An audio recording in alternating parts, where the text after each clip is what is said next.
recovered alcoholic. My name's Tony. I'd like to welcome everybody to Thursday Night Big Book Study Workshop of the program Recovery. Welcome everybody online. Sorry for the delay.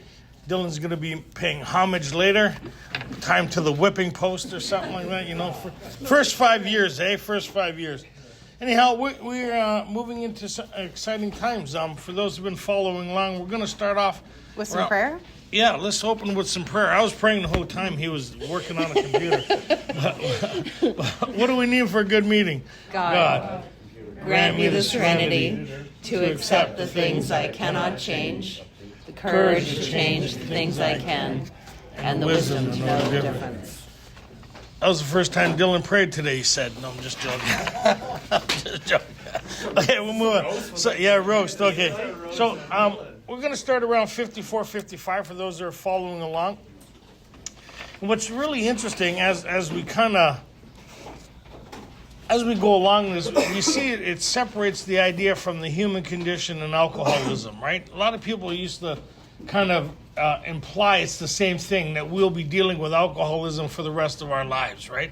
I do this because I have an alcoholic mind, or I'm alcoholic. You ever hear people say that? I do this because I'm alcoholic. I do that because I'm alcoholic. No, you do that because you're either immature or you haven't learned.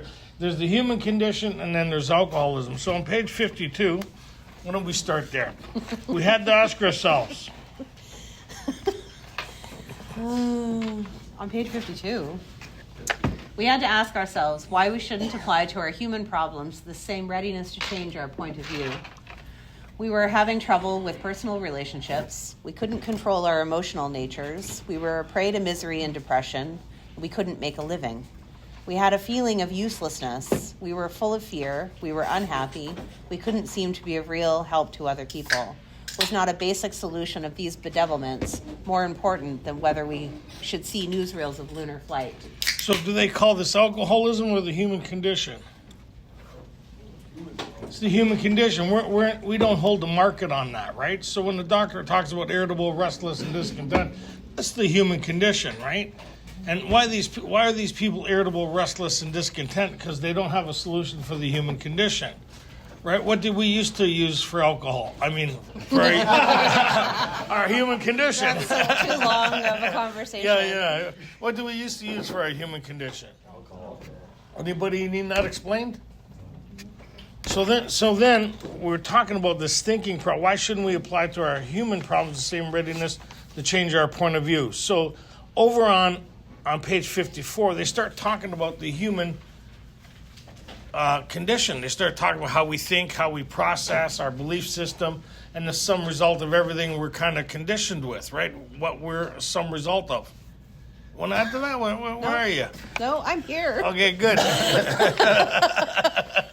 I'm right here, man. Good. You want to do the prayer again? maybe for you. Okay, so good. So page 54. 54. We found too that we had been worshipers. What a state of mental gooseflesh that used to bring on. Had we not variously worshipped people, sentiment, things, money, and ourselves? And then with a better motive, had we not worshipfully beheld the sunset, the sea, or a flower? Who of us had not loved something or somebody? How much did these feelings, these loves, these worships have to do with pure reason? Little or nothing, we saw at last. Were not these things the tissue out of which our lives were constructed? Did not these feelings, after all, determine the course of our existence? It was impossible to say we had no capacity for faith or love or worship. In one form or another, we had been living by faith and little else. So we see we're some result of our belief system. Everything we believe, everything we kind of process through our brain, we kind of make decisions on, we take action on. Anybody? So we're a sum result of everything that ever made sense to us. So how many people want to continue going with their thinking? So it's kind of, because it usually, right, coupled with the idea that if I can't find a solution for this human dilemma, what's the end result? Going to be drinking again, right? What? Nothing. Your hair looks great.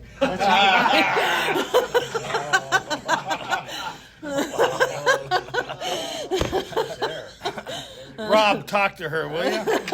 Okay, so the exercise last week is on page 55. they talked about, it's like a GPS, right? You know, when you punch in where you want to go, anybody ever use a GPS here? You know you want to get a certain place. Where do we want to end up? We want to experience a sacred change or spiritual experience, yes? Without that, we're doomed to an alcoholic death. So we know where we want to end up. Here we go. So they got in. So where they want to end up. So when you punch that into coordinates, what does the GPS start doing? It says calculate. What is it calculating? What does it mean? It knows where the route is. It knows where you're going, right? It knows when you punch in where you go, okay, we're going to Toronto, right? So it knows where Toronto is. What does it need to do in order to get you there? Huh? It needs to know where you are. Wait, what's the starting point? What place are we in currently, right? Can't give you a route or a process in order to get to a destination without first establishing where are we at right now, right? Make sense? So it's starting in Vancouver, starting in Kamloops, or starting in Edmonton, right? It'd be all different places. It'd have to know where you're starting from, yes, to get you to where you're going. So for us, we know where we want to go, so where's the starting point? And that's where they talk about on page 55. A lot of people skim through we agnostics, but it's the basis to the whole thing. Page 54, 55 is kind of like the foundation of the idea here that something needs to change within inside of me, that I formulate different ideas, feelings, emotions that guide me through my life because I make decisions on these things. These things are the fabric of my existence, right? I'm a sum result of everything I thought, felt, and came to conclusions with. Anybody? Anybody got good hindsight here? I can't believe I did that again. Oh my God, why is this always happening to me? How many people said that? Why is this always happening to you? Because your GPS don't work too good. Right? It's designed to bring you back to the very same place that you're trying to get away from. Anybody ever have a reoccurring problem with people, places, and things? Go ahead. It gives more weight to that question they asked on page 54 where it says, did not these feelings after all determine the course of our existence, right? If we're thinking about our starting point, right? What is currently determining the course of your existence? What's driving how you experience your life on a daily basis? All of these things we described on page 52, right? Trouble in personal relationships, couldn't control our emotional natures. We were a prey to misery and depression. We couldn't make a living. We had a feeling of uselessness. We were full of fear. This is the human condition described, right? And it's these feelings and this life based in self that's determining the course of our existence. We think maybe we're making decisions based on new information, but we're on a course driven by ourselves, right? And what we're saying is if we can establish that as the starting point, we can have a new course, right? As a result of going through this process. Because most of us are reacting to everything that happened to us in our past. Most of us aren't calculating or reacting to today's stuff. Anybody get in a situation, you said, I've been here before, I know what's going to happen, I'm going to get the jump on this, or the precursor is there, I know what this person's doing, I know what they're up to. Or there isn't even any capacity for that kind of dialogue, right? There's just an instant reaction, right? Are you reacting to what's happening in the moment? Or are you reacting out of a sum total of everything you've ever experienced? What's with you in that moment, right? All of the fear, all of the experiences that you've had leading up to that moment. This is why we react in the way that we do. This is why we have trouble in our personal relationships, right? How many people have problems with self-talk here? The way you talk to yourself. We got 20 smiles and 2 hands. Everybody talk. You like the conversations you have with yourself on a constant basis? Well, how many people really enjoy the conversations they have? How about this? If you walked around with one of those boards, teleprompter that revealed all your thinking, how many people would feel good about that?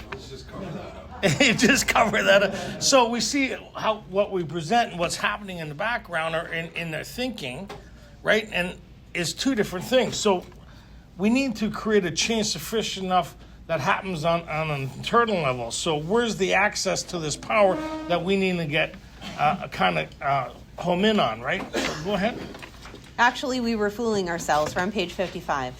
For deep down in every man, woman, and child is the fundamental idea of God. It may be obscured by calamity, by pomp, by worship of other things, but in some form or other it is there. For faith in a power greater than ourselves, and miraculous demonstrations of that power in human lives are facts as old as man himself. That's quite the statement, eh? Every man, woman, and child. Not some of us. Every man, woman, and child has this fundamental thing. So what is this fundamental thing that they're talking? A life force inside of you that governs you, that wants better for you than what you've been experiencing. Anybody ever have that voice ask you what you're doing? Anybody have a part of you go, what are you doing? And you're talking to them, I'm not too sure what I'm doing. Come on, right? Anybody, it's kind of like, right? Anybody ever feel total despair here? You know how that darkness kind of overtakes you inside? Anybody ever feel that? Yeah. And then you feel a bit of hope or the potential of a solution to this problem. You ever notice the shift in energy inside? Right? Anybody ever really worried about somebody and you feel that, and then they phone you in, they're okay? You ever get that? Where's that all happening? Deep down within, right? There's a life force that with this thing that questions you. So when you look back over your life, how many times have you experienced at different places that something said, don't do that. Don't go there. Right? And so that was part of the exercise. I went back over my life, and that little voice, I don't know how to explain it, but it was loud enough for me to remember every time it happened.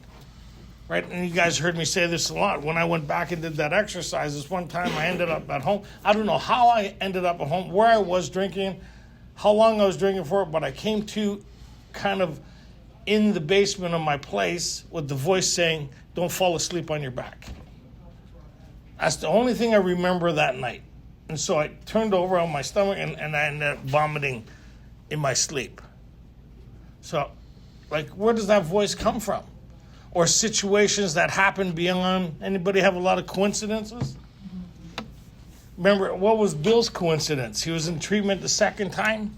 He put something out to the universe, right, in total despair, what he wouldn't give to change his life. And who shows up shortly afterwards? Abby. How you doing? Oh, I'm pretty good. Come on in. You want a drink? Right? How many people experience that here? Total despair, and then somebody phones or something happens, and here you are. Pretty well, considering where you could be sitting and where you are sitting. Was there a bit of something happening beyond your... 100%. Huh? Yeah, I can't remember any time I sat in a bar doing my things. Boy, it won't be long before I'll be totally sober in Alcoholics Anonymous. It wasn't even a thought. Anybody? Pass the lighter. Start our own meeting. Oh, okay. My God. Okay, go ahead. We finally saw that faith in some kind of God was a part of our makeup, just as much as the feeling we have for a friend. Sometimes we had to search fearlessly, but he was there. He was as much a fact as we were. We found the great reality deep down within us. In the last analysis, it is only there that he may be found. Okay, it was so with us. So here's a question. So if you went, before you did this, and you just went with the fellowships idea, where I remember people telling, before they even took me, come up with your own idea, God. Make your own God. Write it out. Would have this been on there? Something that I'm connected with deep down within, that I could create a relationship that give me access to power, that creates a psychic change, that revolutionizes my whole life? Fuck, what? That wouldn't have been on my list. How many people's list was that on? It would have been Santa Claus. How many people got Santa? Oh, give me this, give me that, do this, do that, right? I'd like to formulate this relationship with you. God, here's my list. Can you take care of these things for me? These are the things that I feel need to be changed, right? So we see the importance of this now. We talk about the struggles we have in our own thinking, a lot of it based on other people's ideas, right? And here they're based on an idea of, if I'm just willing to believe that there is something greater than me, I could begin this process. That's the bare minimum. Even willing to believe, that's it. That there is something greater than me. Because what's the purpose of the process is to get me connected where I have my own experience. Now it's not about your experience anymore. It's about me obtaining my own experience. Yes, that I believe this is possible for me to, can't be that hard. Look at the crowd. Take a look around. It can't be that difficult. Look what God's working with. It's not a bad. Speak for yourself, all right? It's not a bad portfolio. Like, you ever see those portfolios? Like, all right, look at all my work I've done. Like, take a look at God's work. He's done a pretty good job with some of you. How you doing? Okay, Go ahead. Where do you want to go from here? So only clear the ground a bit. So let's go to how it works. So what in essence, what we've done is we've done step one, right? We know what type of alcoholic we are, right? We've done the preemptive strike, meaning how many, like the idea that somehow someday I could control and enjoy my drinking. That's pre-step one. Then when we actually do step one, we find out we can never control and enjoy our drinking. Then we find out what type of alcoholic are we. Are we the type that could quit on self-knowledge? Page 20, 21, right? Given good reason. Or are we the type that is going to have to obtain a psychic change or spiritual experience? Do I have this malady, or is it just the obsession, given good reason I could stop? How many people were hoping it was just the obsession and given good reason they could stop? Then they'll be sitting in a 12 and 12 study talking about Bill's experience, hoping it would be theirs, right? And then after a couple relapses or the inability to get sober and stay sober, we realize there's a little more to this, right? So then we realize after page 44 that I need this change that they talked about back in the spiritual appendix. So all I've gotten is a whole lot of information on steps 1 and 2, yes? And what was the purpose of we agnostics is to find out where the starting point to this thing is and to navigate me through my own thinking where I could sidestep any preconceived ideas I have about God, religion, or anything and see what was being offered here through this course of action where I could have my own experience through this course of action, right? So what we've really, in essence, done is gotten us to prepare for step 3. So we agnostics is the transition into step 3. So if you didn't do it, we agnostics before, you think you would have missed a lot? It's a very important piece of, anyways, go ahead. I'm exhausted. What a day. You're doing pretty good. Not bad. Yeah. Putting up with your shit. I don't know about the hair, though. You're lucky I love you. Yeah. Rarely have we seen a person fail who has thoroughly followed our path. So what's our path now? Well, it's kind of more, it's a spiritual kit of tools, right? Laid at our feet. It's a spiritual process. Because a lot of people have done the steps and not get connected. It's very, I've done the steps, or I do the steps every day. Well, how's your relationship with God? Who? Well, what is this book about now? Is it about alcoholism now? No, we spent many chapters going over the allergy. I put it in my body. I triggered the phenomenon of craving. I can't control the amount that I consume. No matter how terrible the guilt, shame, and remorse is about the last time that I drank, I can't seem to bring that in with sufficient force. The next time I pick up a drink, right? Then we learn that really what this is about is a lack of power, right? The 2 symptoms of alcoholism make us unqualified, right, to solve our own drinking problem, right? But it's this lack of power to create a change, right, that we're talking about now, right? So if I could create a change based on a better code of morals or a better set of principles, I would have stopped drinking long ago, right? If creating a life that's worth living in were sufficient enough to bring about recovery from alcoholism, I would have stopped drinking long ago. Why is it we continue to do this, right? It's the malady, right? It's the solution to the malady is this entire psychic change, but we lack the power to create that change ourselves. So the rest of this book is about access to power, right? That's what we're talking about here. When we're talking about a set of spiritual tools, right? We're not talking about a set of tools that are going to allow us or somehow qualify us to fix our own alcoholism. We are not qualified for that, right? This is about access to power to create a change, right? Spiritual principles that we apply to what? Our human problems, right? To create a spiritual condition where I can have this daily reprieve, right? Does that make sense? Okay. So that's why it always goes back to this path. When the guy was talking on page 42, I'll just read it. Quite as important was the discovery that spiritual principles would solve all my problems, right? Because you could be under the impression you're working the steps and have no connection. Like 11 years, sitting in the 12 and 12 study, thinking, people say, have you done the steps? Yes, I've done the steps. Looking back, I didn't know I wasn't doing the steps. Anybody been there? I didn't know that I was right until I got taken through this. So the whole purpose of this course of action is to what? Access power. That's what will solve my... And the first demonstration of the change is psychic change or spiritual experience. Right? Who'll become more aware of it before you? Other people. How many people used to go around trying to convince everybody how much they changed? And then try to borrow 20. Okay, go. You got $20? Yeah. Really change, or you got change? Okay, go ahead. So we're going to go to page 58, where I just started off by saying, rarely have we seen a person fail who has thoroughly followed our path. We're gonna go through how it works, right? This is something that we probably hear commonly read at meetings. How many of you are actually listening? What? None of you, right? Nobody is listening to how it works while how it works is being read out loud, right? We're thinking about where we're going next, what's happening, tomorrow. We're anywhere but here. What you're going to share when they ask you? And maybe I can get her number. Meanwhile, we're running around asking anybody that will listen, hey, how does this work? And we sit in meetings on a daily basis where we read consistently how it works, right? Let's find out what happens, how they rarely see a person fail who has thoroughly followed their path. And another point, this is chapter what? 5. If you haven't been through the first 4 chapters, the doctor's opinion, and the spiritual appendix, will you understand what they're talking about? Well, will it stop you from having an opinion on what they're talking about?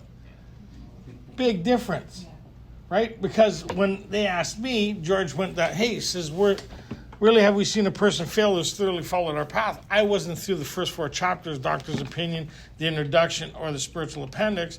And I said 90 meetings in 90 days. That's what I thought it was. You'll be amazed before you're halfway through, around 45 days.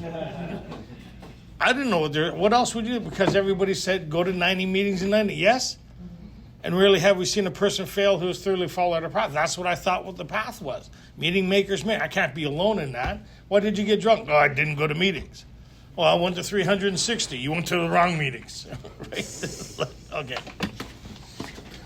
Those who do not recover are people who cannot or will not completely give themselves to this simple program. Usually men and women who are constitutionally incapable of being honest with themselves. So those people who say they don't recover, they just told you they haven't done the steps. I'll just reread that. Cannot or will not completely give themselves to this simple program. Is that what they're saying here? Right? That there are 2 types of people that don't go through these steps, right? They're either a cannot or they're a will not. Now, majority of our fellowship fall into the will not, right? Presented with the right information in step 1, grounded in a real step 1 experience, right? Conceding to our innermost selves that we are exhibiting both these symptoms, right? Which means that we are admitting that no matter how much self-knowledge we gain, no matter how much insight into the inner workings of our mind, no matter what kind of a beautiful life and outlook we build for ourselves, what are we going to do again? Drink. We're going to drink, right? Doesn't matter what the current inner dialogue is, suddenly. Make sense? Mm-hmm. So based on the right information, grounded in a real step 1 experience, if you're presented with that information, you're probably not going to be a will not, right? Make sense? Yeah, if you're drowning, how fast would you grab the life preserver? That's the difference. When you actually have a step 1 experience, step 2 looks really appealing, doesn't it? There are such unfortunates. They are not at fault. They seem to have been born that way. They are naturally incapable of grasping and developing a manner of living which demands rigorous honesty. Their chances are less than average. What type of honesty are they talking about here? Are they talking about the kind of honesty where the minute we arrive in the Fellowship of Alcoholics Anonymous, we've got to run around and make sure we never tell a lie again? That's the way we represent it, right? This is an honest program, right? But think about the level of honesty it takes within yourself to concede to those two symptoms, right? To be rigorously honest with yourself about what you are up against, right? How you are grounded in that first step will determine how the rest of the steps are experienced. It will determine what the result of those steps, what the result of that process is going to be. That's what Tony's talking about, right? Some people approach these steps grounded in information about gaining better understanding of the inner workings of their mind, going off on some sort of spiritual journey that has nothing to do with what they're talking about, right? What's the likelihood that they will experience what these people are talking about? It's very low, right? And develop a manner of living that demands rigorous honesty. It means as I go along, there's certain things I got to watch out for. The first thing we end up obtaining is humility. That's the first ingredient. And it's the first thing that leaves us before we relapse, right? And they talk about being honest as I go through, like 35 years later, I still got to be honest about certain things. Not with the whole world. With certain people, I got to watch out for spiritual pride, still all these different things. And when these things crop up, I share them with another human being. I got it. I'm not exempt from this stuff, right? I got to be honest what's happening and the nature of where it comes from. And is it self creating it or is it God creating it? What am I getting into? What's driving me? All these things along these spiritual lines, right? On the spiritual path. Is it self taking over again? Or is it, so this is the manner of living, which demands rigorous honesty. Okay, go ahead. There are those too who suffer from grave emotional and mental disorders, but many of them do recover if they have the capacity to be honest. Obviously, we're referring to people who might have more than one diagnosis, right? Beyond their own alcoholism, right? There might be grave emotional and mental disorder, but many of them can recover, right? And Depending on their capacity to be honest with themselves. And this falls into trauma, all that stuff, all the human stuff that we think makes us alcoholic. So if alcoholism and our human traits were the same thing, then it would say there are those two who suffer from alcoholism a little more than others. If it was the same thing, right?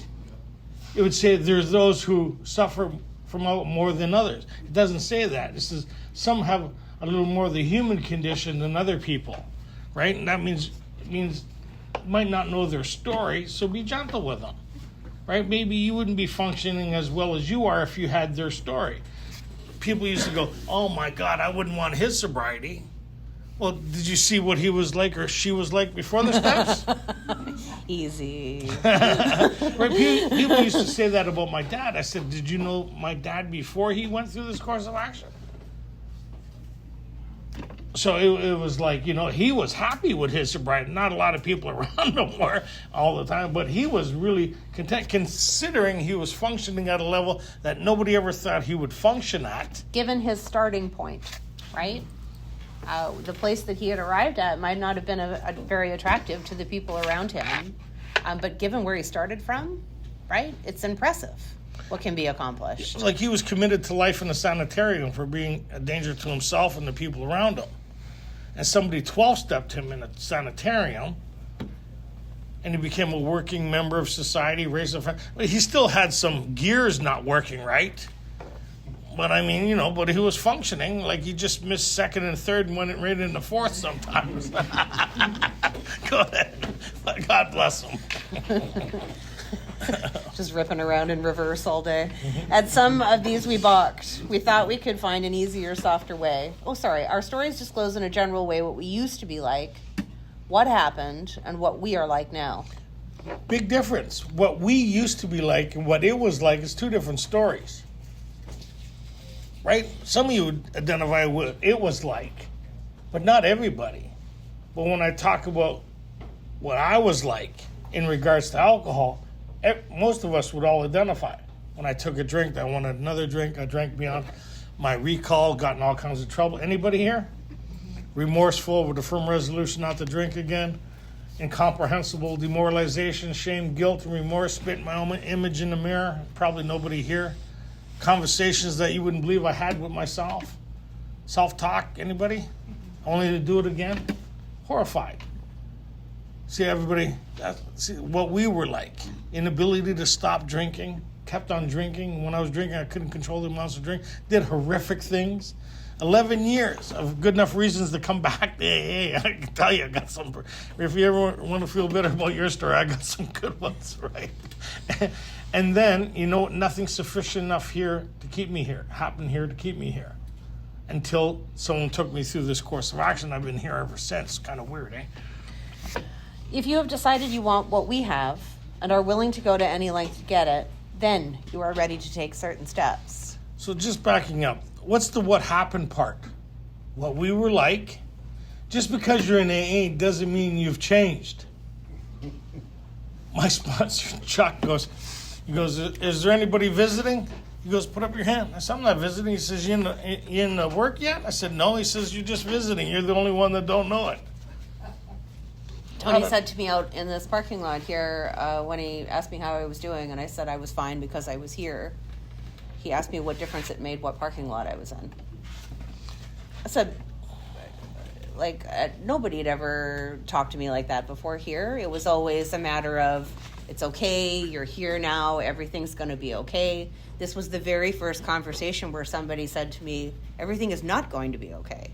Because where you are physically has absolutely nothing to do with what's going to happen next, right?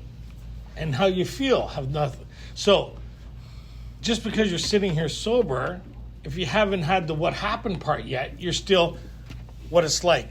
It continues to be like what you're still like. You're in between drinks. You're the only one that don't know it, right? We've established that in step one, right? I'm in between drinks. This thing's lying dormant. I can't see, feel, and touch it. When it becomes present again, I'll be drinking, wondering how it happened again.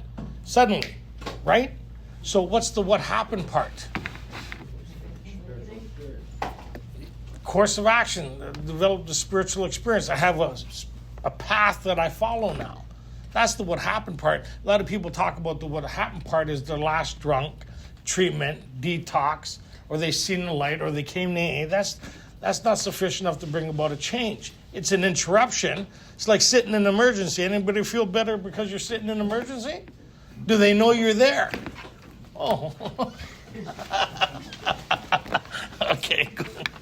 And what we're like now is how we're living by these spiritual principles that create a change in our life, that we're consistently seeking knowledge of this power. And 12-step work. It's one and the same. So it's not 10, 11, and 12. We're actually living the whole thing. 12, and focusing largely on 11 to enable us to do all these things that they talk about. So if you're doing 11, you're doing all of it. If you have decided you want what we have and are willing to go to any length to get it, then you are ready to take certain steps. What do they have?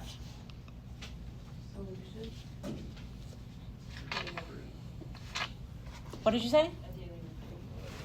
They've had this experience, right? You're not wrong, right? Because you can't have this daily reprieve without having had this experience, right? This entire psychic change, right?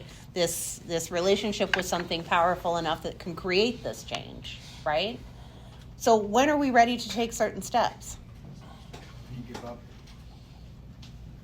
How many people have given up here? Yeah. How many people have given up here more than once? Okay, so that's not powerful enough, right? If you have decided you want what we have, we know that we understand that what they have is access to this power. They've had this change, right? Why would we want what they have? Because we're grounded in the idea of step one. We know and understand what it is that we are up against, right? If you have decided you want what we have, which is a solution, right, and are willing to go to any length to get it, then you are ready to take certain steps. Which is really cool. I said, well, what is it then? How am I able to stay kind of somewhat sober for a period of time? My sponsor said it's an act of providence. You're in the hallway. You're going to be presented very shortly with an opportunity to do the work or not. And once you decide, or once you don't follow through with the work, then you step out of the hallway without knowing. It's an act of providence. It's like being pulled from the water, right? And you're sitting in the boat. You're still dying, but you're out of the water now, right? You still need to follow through with hypothermia treatment and all that other stuff, right? Check up and blah, blah, blah. Some of us decide to do nothing, and we actually die from exposure. It's kind of weird, but that's what happens in AA. Anybody ever relapse here? You were in the hallway, and you thought you were formulating this daily reprieve based on you. Come on, anybody? How many people said that? I have a daily reprieve, and you haven't done the work yet? Because you heard someone else say, it sounds nice, right? I have a daily reprieve. I have a girlfriend. Does she know you going on? No. So this idea that on some of the things that we might hear in amongst the fellowship and in the recovery community at large, that states like, you'll be ready when you hit a large enough bottom, a low enough bottom, right? When the consequences become painful enough, you'll be ready to do this work, right? You're just, you don't want what we have. Well, that's what brought us here. I wasn't thinking, what would highlight my life? Maybe an AA meeting. I said, where are you going? Oh, guys, I thought I'd go check out an AA meeting. My ability to hit bottom and experience pain didn't provide me with a deciding to want what it is that Tony had. What provided me with that? The accurate information about alcoholism, right? An accurate understanding about my lack of power, right? I couldn't possibly decide that I would want what it is that this person has and be willing to go to any lengths to get it without having all of the information preceding these chapters, right? If I don't fully understand alcoholism, if I don't fully understand a lack of power to be able to solve my human dilemma, if I don't fully understand that the rest of this process is about accessing power, how can I possibly decide to want what somebody else has? I'm never going to be ready to take these steps until those ideas can be established, right? And that's why those mainline speakers sound so good, because they're talking to people that really don't understand what they're up against. The gift of desperation. I have the gift of desperation. Well, when you look at examples in the book, did Bill have the gift of desperation a second time in treatment? Without a solution does what for us? Nothing. Meeting makers make it. Without the solution, do they? We stay sober under any and all conditions. Do we? No. We drink under any and all conditions. So what? Oh, you just got to surrender. Okay, we have. So that's what usually happens. When you realize what the condition is, then it starts making more sense. You're more driven and more open to what's being presented. Because if you still think it's you doing it, then the most common thing you'll hear is, welcome back. Good to see you again. And then you'll start your bullshit dialogue again with all those catchphrases and all those sayings. And it's like soothe or sobriety. The only one you're making feel good about it is you. Everybody around you is hiding their wallet. Sorry, go ahead. You got $20? No, you got $20. Go ahead. So if I'm armed with the proper facts about alcoholism, right, and I understand what I'm up against, and I understand the purpose of the steps, right, I'm very grounded in step 1 and 2. I can make an informed decision about what's being offered to me. And then I can actually be truly willing to go to any length to get it, right? Until that's fully established, there's no real willingness. What's the likelihood that you're going to sit and pen out an inventory, right? Or share some of your darkest secrets with another person? Unless you know that this is a life or death mission and that the result of which is going to be pretty fucking impressive, you're not going to go through with this, right? Does that make sense? So, and that's some really beneficial information for those of you who are 12-stepping other people, right? Sitting and talking about excessive drinking and sharing a couple of drunkalogs and then yanking somebody through a step 4 and then saying to your sponsor, I don't know why they won't do the work, right? Is this person grounded in the facts about alcoholism? Have they conceded to their innermost self that they're exhibiting these symptoms? Do they understand how fucked they are, right? Do they understand that access to power is really what's going to bring about this change? Do they understand that what it is you're trying to take them through is going to give them access to this power? Does this make sense? Okay. So what you're trying to do is give somebody who's standing in a shower and a life jacket. They're looking at you weird. You got to wait till they get in the deep end.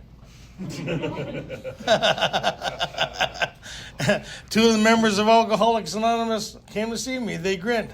How you doing? Oh, the deeper I got into the deep end, the weirder that laugh got out in the parking lot, right? Like, I'm waiting for somebody to be genuinely concerned about the situation that I'm in.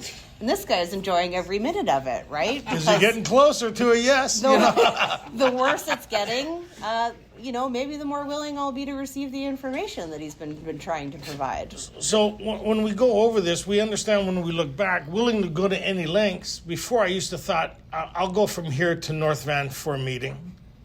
That's what I used to think. Willing to go to any lengths, I'll do this stuff, I'll go online, I'll read page 417 every day, or back then 449. I'll do it every day. I'm willing to do stuff, the prayers and hold hands and set up coffee, and they wouldn't let me greet at the door, but I mean, I'll do all this other, I'll do anything, yeah. What they talk about is back in the spiritual appendix on page 55, they talk deep down within. All we could do is clear the ground a bit. For the first time, they're saying your journey is not going to be outside of you. You're going in. You're going inside of you. Oh my God, what? Like, I've avoided what's been happening from the neck down for a long time. Anybody? I've been living up here an instinct-based reaction living and making myself very Neanderthal-based response, right? Okay, that was fun. Go ahead. So willing to go to any length internally, right? Within ourselves, right? To find what? The thing we were just talking about that's deep down within, right? Where is all of this happening?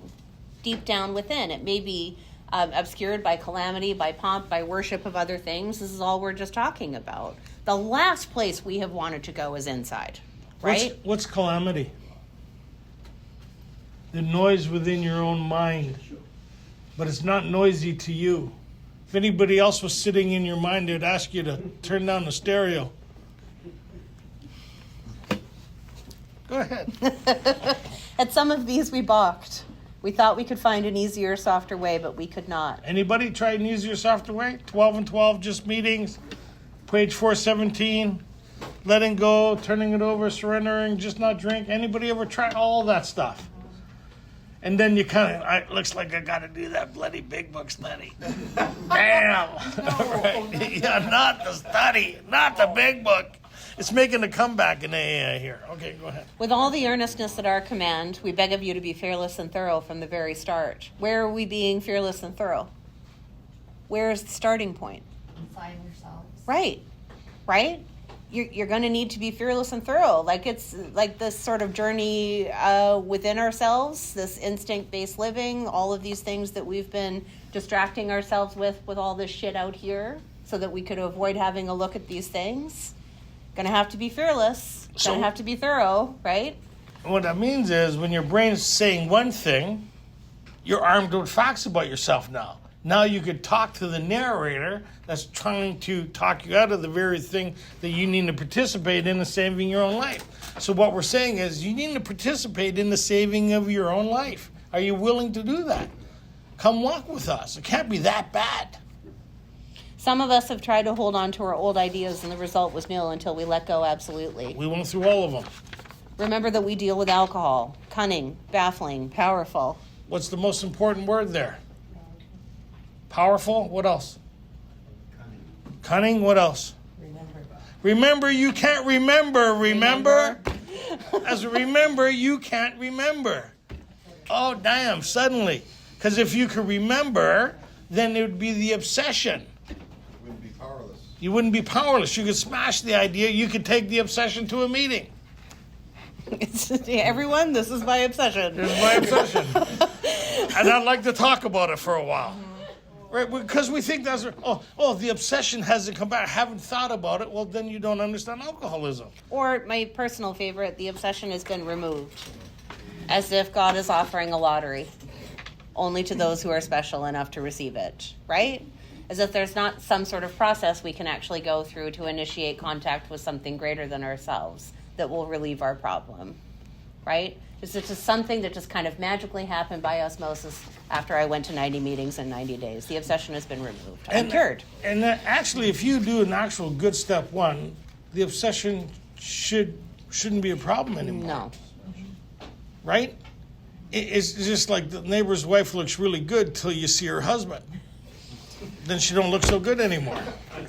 The obsession is smashed. I don't know why I went there. Okay, go ahead.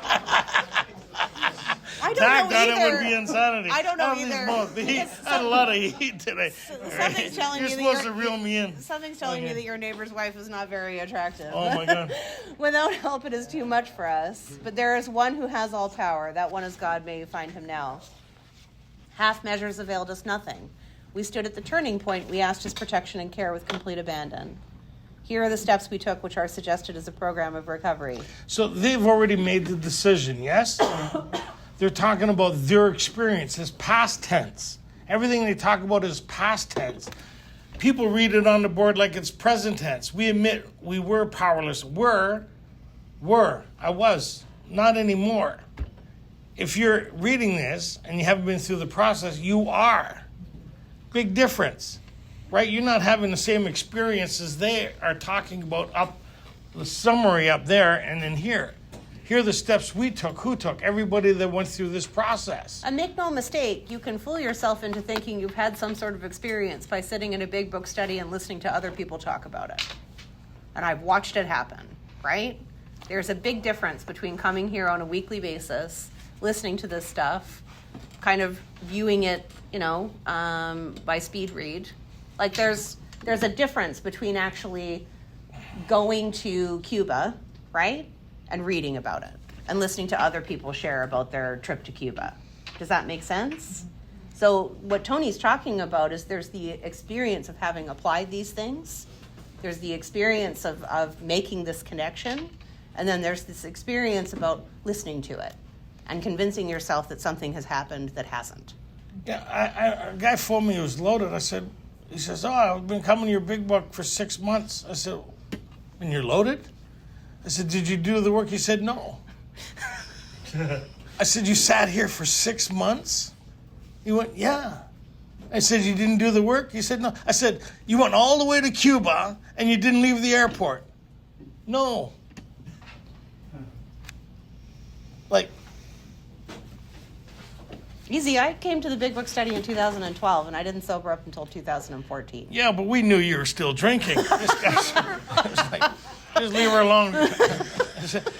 She may not believe, but God's going to contact her any minute now. Okay, so we don't care if you don't believe in God. You'll be contacted shortly, right? Just kind of go through the process. Thank you for holding. Somebody will be with you shortly. So here, real fast, the confirmation of step one is what? Another drink, right?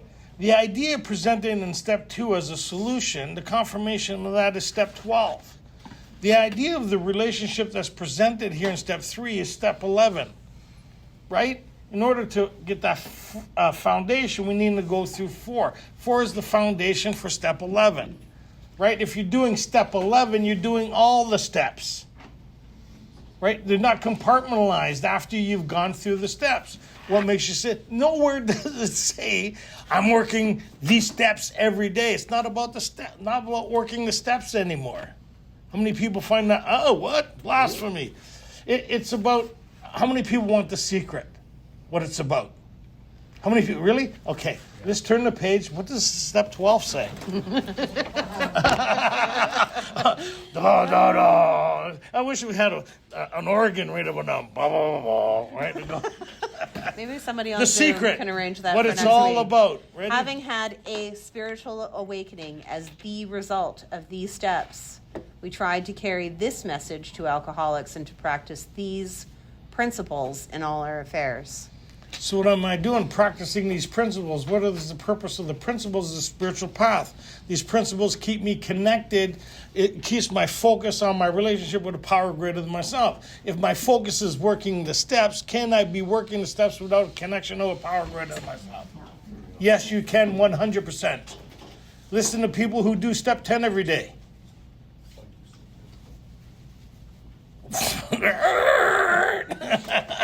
They argue about this is all about 11. It's all about 11. 11 is the 24-hour clock.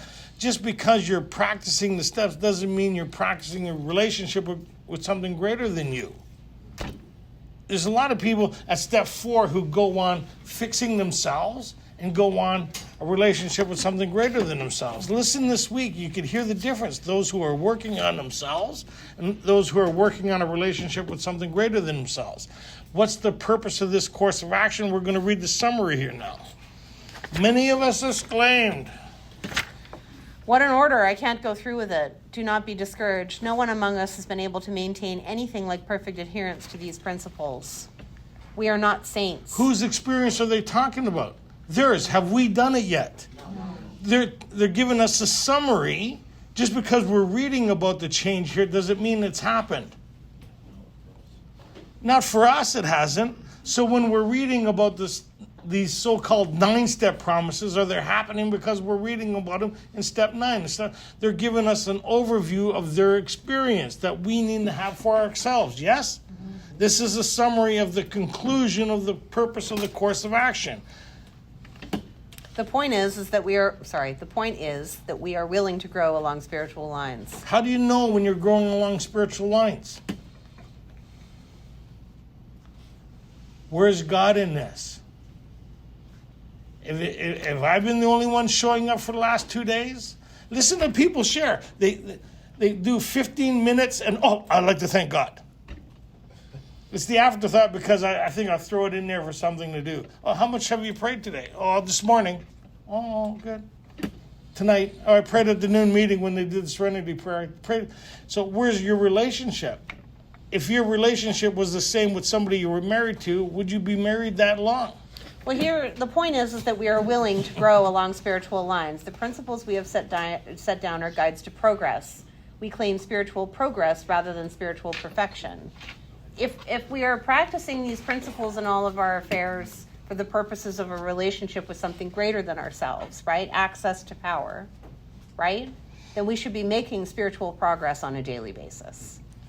If we are spiritually progressed, in a further position than we were 7 days ago, if our effectiveness and understanding in this relationship has grown over the course of the last week, the last month, the last 6 months, it's got nothing to do with whether or not we've got a better job or a nicer vehicle or a better relationship or whether or not we think our lives are going better, right? But our spiritual progress. These are guides to spiritual progress. What's the result of these steps? This spiritual awakening, right? This is what it's all about. I was probably 6 months sober. I lived out here for a while. When I actually got sober through the process, I was 6 months sober. And I was at the recovery club, and there was 3 guys bothering me upstairs.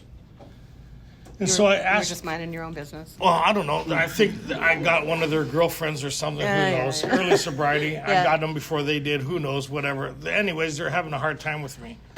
And I said, okay, let's go outside. Out back, out there. So in the laneway. I said, okay. They said, who? I said, all 3 of you. Make it a fair fight. They said, and I'm standing in the laneway. I said, come on, you got to get off the property. They went back and they said, there's this crazy guy in the laneway asking us to step off the property. And Joyce was the manager at the club at the time. She goes, who is he? I don't know his name, but he's a big guy with an afro like this. And she goes, Tony? Yeah, that's him. She goes, everybody okay? And they went, yeah. He says, oh my God, that's growth for him. That's amazing. See, you may not see it spiritual. For me, that was spiritual process, right? Because I was able to pray. I was able to have a different reaction than actually fighting in the club. May sound kind of weird, pushing a car down the street, side street. You may think I'm a lunatic, right? Probably am, but that's progress. So the principles that they've set down here are guides to progress in what? Is it progress in life? Spiritual growth. No, it's the spiritual relationship, right? Is this relationship grounded in something deeper and more effective than it was a week or a month or 6 months ago? Yes. My reaction to life. Right. Are we changed as a result of this relationship, or are we changed as a result of us just trying to change ourselves and our conduct? Is the spiritual appendix in the back of the book starting to happen?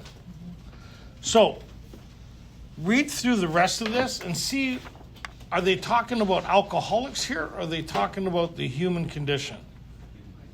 Right? And then next week we're going to start step 3, right? And the beginning of 4. So I hope you guys enjoyed as much as I did, and I'll try to do something with my hair, Joanne. Oh, I like it. I think you should start cutting it yourself again. Yeah. Anyway, live long and prosper. We have a 7th tradition. We're self-supporting through our own contributions. 7th tradition pays for the rent of this room, the worksheets, the books that you guys steal. We gave some money to GSO. We gave some money to the General Service Office in New York.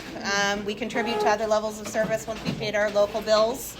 And we appreciate your contribution. But if you can't contribute, that's fine. There's no dues or fees in Alcoholics Anonymous. So we better pray again by the look of some of you guys' face. So what do we need for a good life? You should pray for your hair. God. Grant me the serenity to accept the things I cannot change, Joanne. courage to change the things I can, And the wisdom No of no difference. different. Love you guys. Thanks for joining us. Guys. Dylan is here.